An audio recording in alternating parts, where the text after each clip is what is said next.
السلام عليكم ورحمة الله وبركاته. ازيكم يا حبايبي، عاملين ايه؟ نسمي الله ونبدأ يوم جديد مع بعض. النهاردة هعمل الغدا، انا بس مش هعمل كله لوحدي، لا انا هقف اساعد ماما. هغسل لها الفراخ وهي ايه تكون في الوقت ده كانت هي بتعمل البصلة بتاعت الفاصوليا. هنعمل فراخ وفاصوليا خضرا ورز. هنا بس اغسل الفراخ كده بسرعة عشان الحق احطها في ايه تتنقع شوية في محلول النقع بتاعها اللي هو الايه الملح والجنزبيل وشوية سكر وشوية خل. بس ايه انضفهم كده شويه بايدي كده كويس واشيل الماده الزلاليه اللي تحت الجلد بين الجلد واللحم. اغسلهم بس كده كويس واحط اهو معلقه سكر حلوه كده واحط جنزبيل. الجنزبيل والسكر بيخلي مفيش ريحه زفاره خالص للبتاع ده للفراخ. واحط شويه خل واسيبها منقوعين شويه.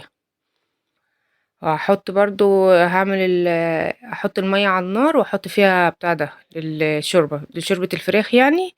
هحط فيها طماطمايه واحط فيها بصلة وشوية ملح وشوية فلفل اسمر. بس انا هنا بس واقفة بساعد ماما بصراحة، انا ايه اقف يعني اساعدها كده في المطبخ بسرعة.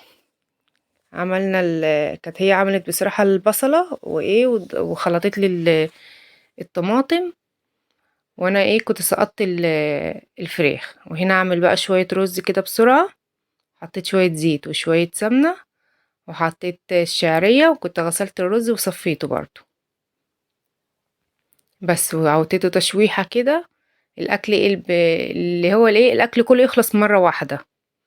وظبطت المية بتاعته وحطيت الملح وايه وسبته يتشرب كده وغطيته وطيت عليه النار.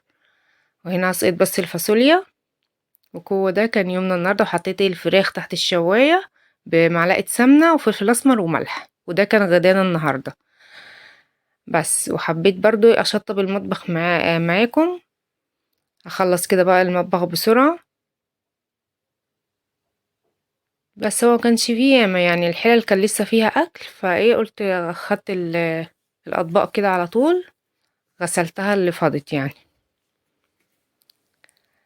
بس حبيت اشارك يومي معاكم. ما تنسونيش يا حبايبي في اللايك والاشتراك في القناة وكومنت حلو منكم كده.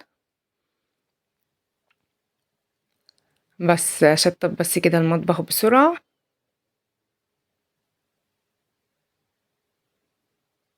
بس هو ده كان يومنا النهاردة، حبيت اشارك يومي معاكم. اللي بتحط الاطباق دي اللي عماله تحط لي اطباق دي توته. عماله تحط لي بعد ما خلصت لقيتها حطت لي كام طبق كده في الحوض. رحت برضو ايه غسلهم بسرعه برضو بحيث ان انا ايه ما يكونش في اي حاجه في المطبخ ويبقى ايه خلصنا المطبخ بعد الغدا.